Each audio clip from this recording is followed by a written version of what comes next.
Hello friends, Jeff here and welcome to Squadron and welcome to Squadron Facebook Live. Now with the upcoming holidays and Thanksgiving, I would like to talk a little bit about friendship.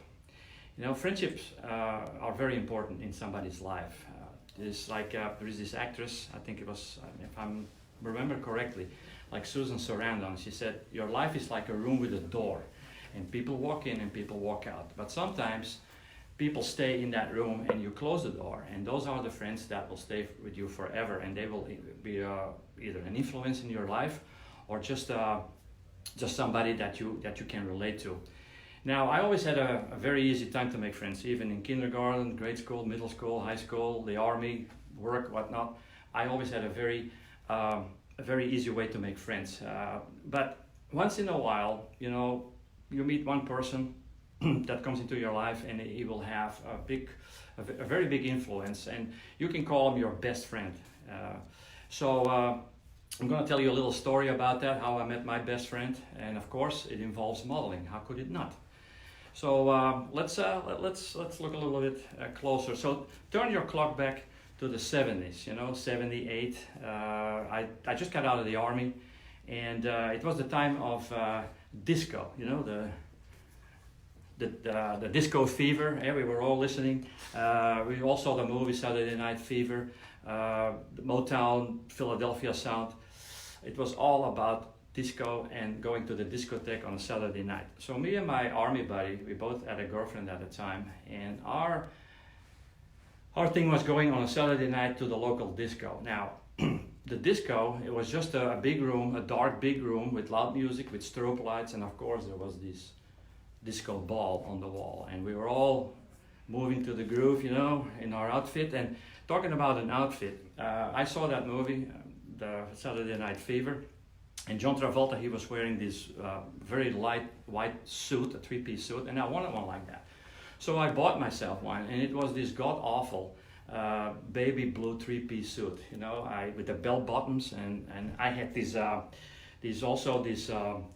ugly dark blue shirt with big collars, and I used to drape those over the collars of my vest, and I left it open here so the girls could notice the 5 hairs I had on my chest. So it was very important to me. So okay, we went to this place, and then we're standing there drinking stale beer, you know, and that lasted for about maybe a couple hours, maybe 3-4 hours at the most, and then you got about enough of that BS, you know, and then you just wanted to go home. By the time it was already 12 o'clock, 1 o'clock. But before we went home, our tradition was always to stop by an English pub down the street. There was this British tavern that was open to the midnight hours, and we always stopped there to unwind, because by the time we got out of there, we were all deaf and blind by being in that place. So we always stopped on the way home to have a nightcap. So again, we walked in there, we found a booth, and it was a very traditional English pub, you know, with all the brass and copper trimmings, very ornamental, very low key, not a lot of people, very small place. So long story short, we were there, and we sat in a booth, and my idea from a nightcap was a cup of hot tea and a piece of Dundee cake. Now, I don't know if you guys know what a Dundee cake is, but a Dundee cake is a Scottish dense cake with almonds, and also there was some dried raisins in there. As a matter of fact, Winston Churchill, that was his favorite snack. And when I read his biography, I noticed that, so I tried it and I got stuck to it. So every Saturday night I had my cup of tea and a piece of Dundee cake. So we were sitting and chatting, but in the corner of my eye, I saw 2 guys sitting at the bar. It was a small bar, and again, a lot of copper and brass trimmings, a lot of ornamental stuff. And they were sitting there, and on the other corner sat this, if I remember this correctly, sat this beautiful girl. It was a beautiful young girl. I don't know what happened to her. Maybe she was stood up by her boyfriend, but she sat there by herself.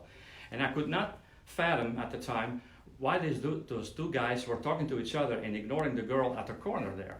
So, but when I looked a little closer, there was a shoebox. There was a shoebox on the counter, on the bar top. And those guys were talking about that shoebox like it was the most important thing in the room. So they were opening the shoebox, pointing into it, closing it again, and really concentrated talking about the contents of that shoebox. And I sat there, and I sat about maybe 20, 30 feet away from them, and I tried to listen to what they had to say, because why was those guys so focused on that shoebox while there was other stuff going on? So I couldn't, until I heard the word airplane. One guy said something. He said airplane, and by that time I was already a full-blown modeler. I was interested in aviation, and especially plastic models.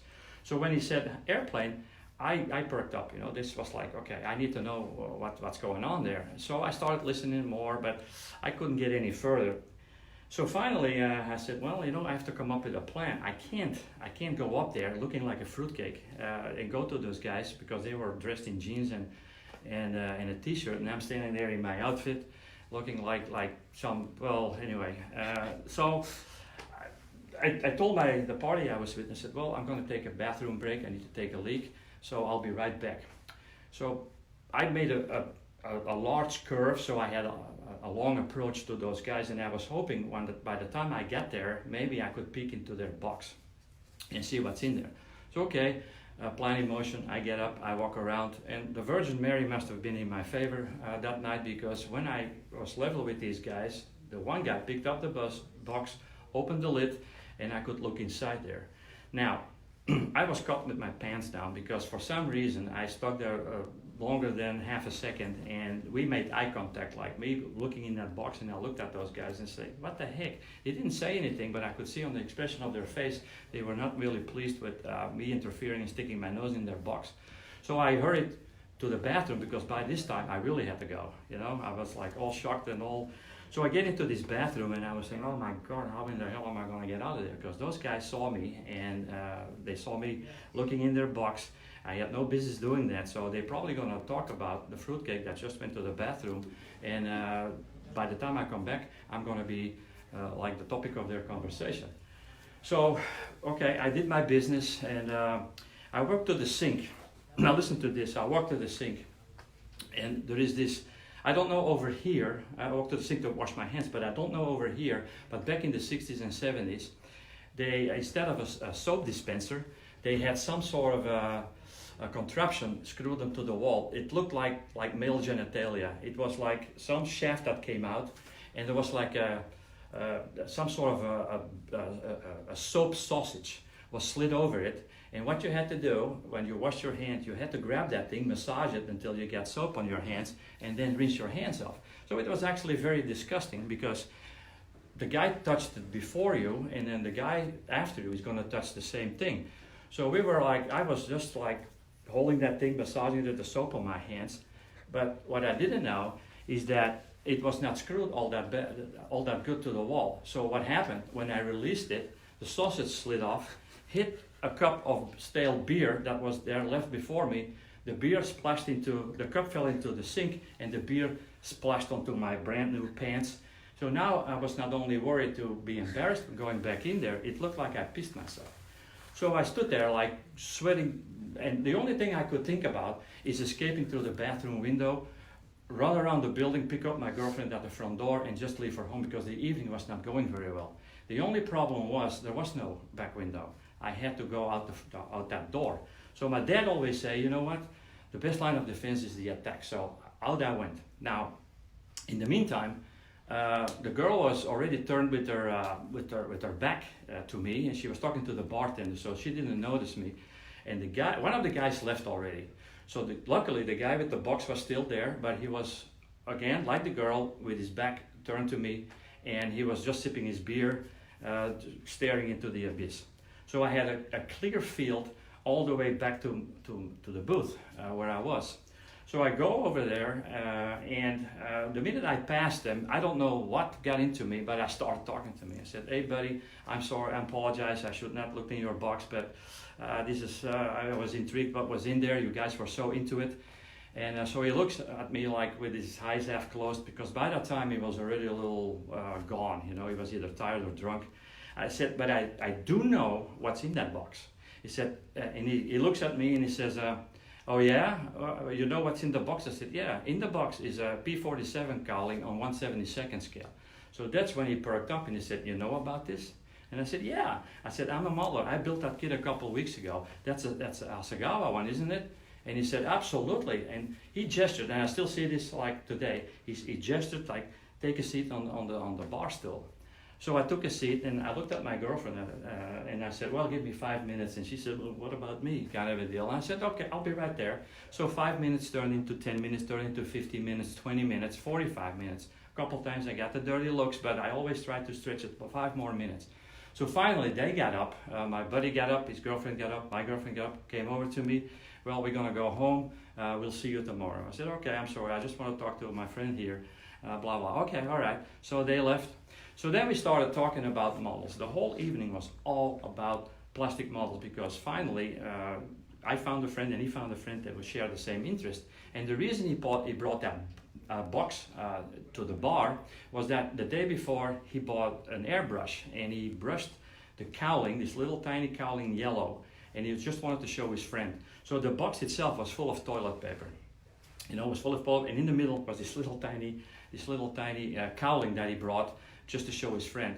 So we talked a little bit about more, and it was really into the midnight hours until maybe 2-3 hours later at 3 o'clock or something. The bartender said, okay guys, I'm sure it's all interesting and well, but it's pretty boring and I want to close the store, so please take your business outside.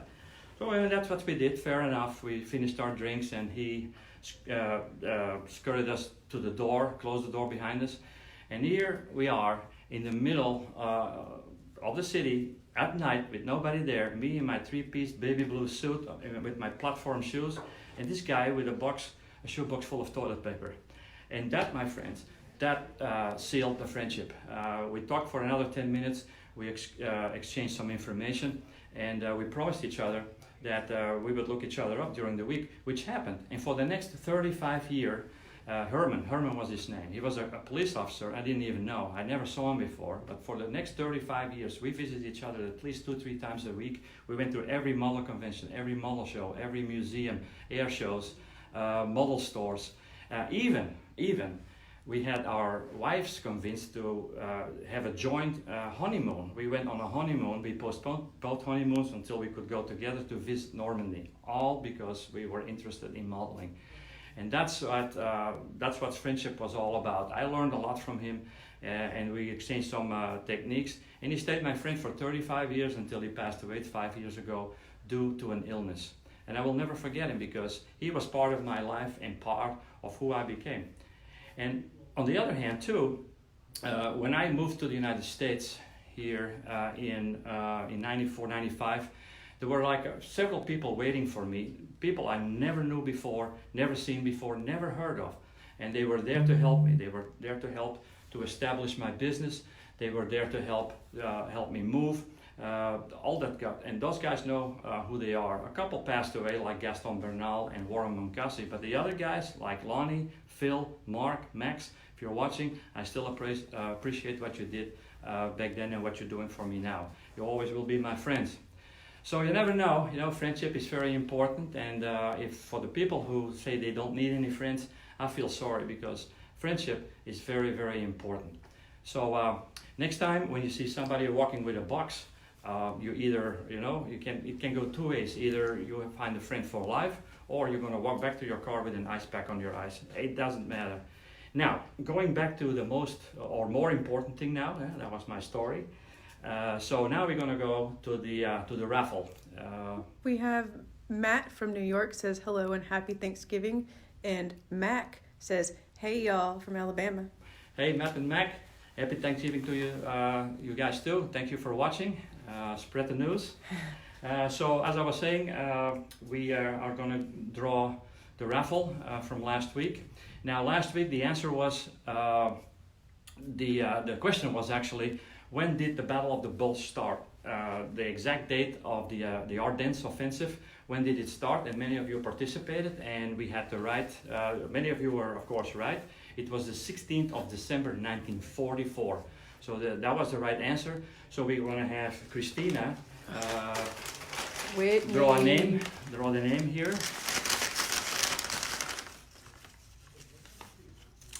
All right. And the lucky winner is Ken Peterson. Ken, if you're watching this, you are now the proud owner of this mini art US bulldozer. So Ken Peterson, if you're watching this, please respond. Either call our customer service and give them your details so we can get that box out to you.